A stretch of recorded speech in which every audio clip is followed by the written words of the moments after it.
The first thing that cut through the desert heat wasn't the roar of engines or the dust hanging in the air, it was the stillness of a girl lying on the ground, motionless, as if the world had already given up on her. Right there, in front of a line of heavy motorcycles and men known more for fear than mercy, a homeless girl had passed out cold, her body thin, her skin bruised, her story written in silent pain. Before this story truly begins, if you believe in kindness, in second chances, and in the idea that even the hardest hearts can still choose compassion, take a moment to like this video, share it with someone who needs hope, subscribe to the channel, and tell us in the comments where you're watching from today. Your support keeps stories like this alive. The man who noticed her first was named Caleb Ward.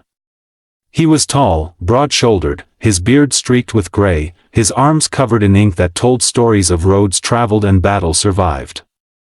He had lived long enough to earn his reputation and lose parts of himself along the way. To most people, Caleb looked like danger given human form.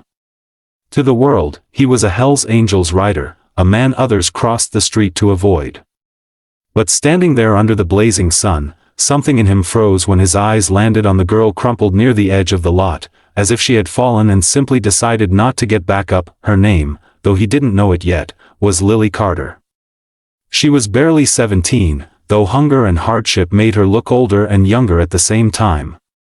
Her yellow shirt was faded and torn, her jeans ripped at the knees, her shoes mismatched. Strands of dark hair clung to her face, damp with sweat. But it wasn't her clothes that held Caleb's attention, it was the bruises.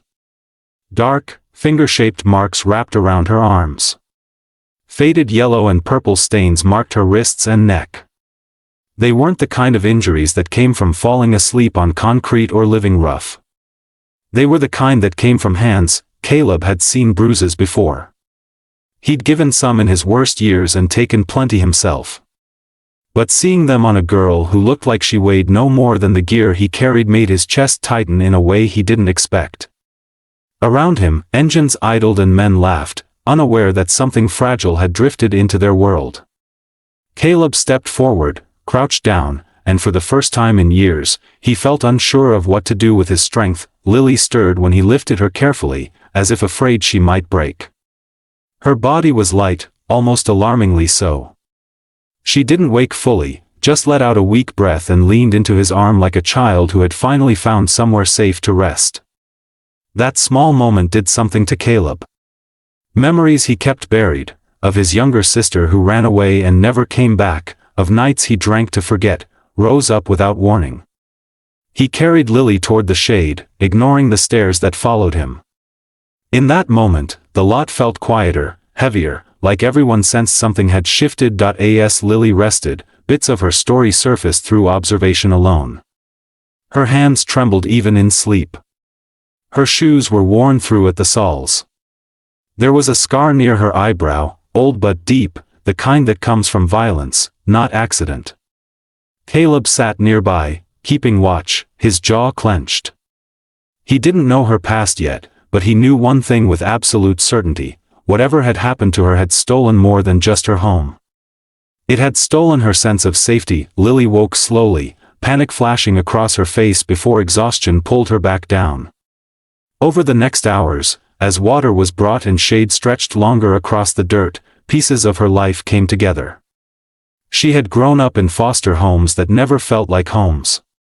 She ran away at 15, believing the streets would be kinder than the people who were supposed to protect her. They weren't. She learned quickly how invisible a homeless girl could be, how predators could smell desperation like blood in the water. Every bruise told a chapter of that truth. Caleb listened without interruption, his expression unreadable but his hands clenched into fists at his sides. He didn't offer promises or speeches. He didn't pretend to understand her pain. What he offered instead was presence. He stayed. For someone like Lily, that alone felt unreal.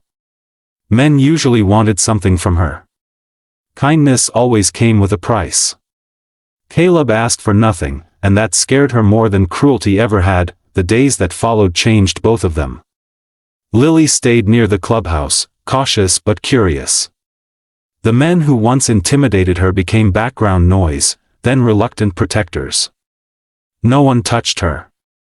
No one raised their voice at her. Food appeared without explanation. Clean clothes were left nearby. Caleb arranged a place for her to sleep that wasn't the ground. Slowly, the tightness in her shoulders eased. She began to laugh at small things, the sound rusty but real, for Caleb, helping Lily forced him to face himself. He had spent years convincing himself that the world was hard and survival required hardness in return. Lily challenged that belief just by existing. She reminded him of everything he had ignored, every chance he'd had to be better and wasn't. He started making calls he hadn't made in years. He found resources, shelters, people who could help without hurting. He learned that strength wasn't only about fists and fear, it was about choosing to care when it would be easier not to. Lily's healing wasn't fast or simple. Nightmares still woke her. Sudden movements still made her flinch. Trust came in inches, not miles. But each day she stayed, the bruises faded, and something brighter took their place. She began helping around the lot, sweeping, organizing, doing small tasks that made her feel useful again. For the first time in years, she wasn't just surviving. She was rebuilding. One evening, as the sun dipped low and painted the sky in fire, Lily stood watching the motorcycles line up, their chrome catching the light. She didn't see monsters anymore. She saw people, flawed, rough-edged, but capable of decency. Caleb stood beside her, silent as always, but something unspoken passed between them. They both knew this chapter wouldn't last forever. Lily deserved more than a temporary refuge. She deserved a future. When the time came for her to move on, it wasn't marked by drama or grand gestures. It was marked by quiet resolve. Caleb helped her get into a program that would keep her safe, give her education, therapy, a chance. Lily hugged him before she left, holding on longer than necessary, as if afraid that letting go might undo everything. Caleb watched her go, feeling both pride and loss, knowing that some people come into your life not to stay, but to remind you who you can be. If this story has reached something deep inside you, if it has reminded you that compassion can come from the most unexpected places, please take a moment now to like this video, share it, and subscribe. Your engagement helps spread stories that matter, stories that can change how we see each other. And before this story ends, we have a special request for you. Please comment the word kindness below if you believe that one act of care can rewrite a life, and tell us if a story like this has ever touched your own journey. Months later, Caleb still thought of Lily whenever he saw someone sleeping on the street. He didn't look away anymore. He didn't assume. He remembered the girl who passed out in front of a Hell's Angels rider and found safety instead of fear. And somewhere out there, Lily was learning, healing, and dreaming again, not because the world suddenly became gentle, but because one man chose to ask who hurt her and refused to be just another person who walked past.